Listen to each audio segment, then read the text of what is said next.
అందరికీ నమస్తే. నేను మీ రాధి. ఇప్పుడు మన భారతదేశం ఎలాంటి క్లిష్ట పరిస్థితిలో ఉందో అందరికీ కూడా తెలిసిందే. అక్కడ మన సైనికులు అందరూ కూడా బోర్డర్స్లోని వాళ్ళ ప్రాణాలను ఒడ్డి మనందరి సంరక్షణ కోసం వాళ్ళందరూ కూడా యుద్ధం చేస్తున్నారు.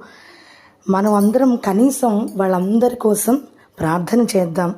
కనీసం ఒక్కసారైనా సరే ఈ మహామంత్రాన్ని చదివి వాళ్ళకి క్షేమం కలగాలి, మన దేశానికి క్షేమం కలగాలి.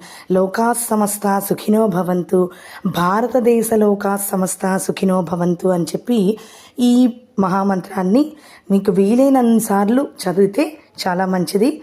ఓం నమో భగవతే మహాసుదర్శనాయ వాసుదేవాయ అమృత కలసహస్తాయ సకల భయ వినాశాయ సర్వరోగ నివారణాయ త్రిలోకపతయే త్రిలోక నిధయే ఓం శ్రీ మహావిష్ణు స్వరూపాయ ఓం శ్రీ శ్రీ ఔషధ చక్రనారాయణాయ ఓం మహాసుదర్శనాయ ఓం శత్రు సంహారకాయ నమో నమః.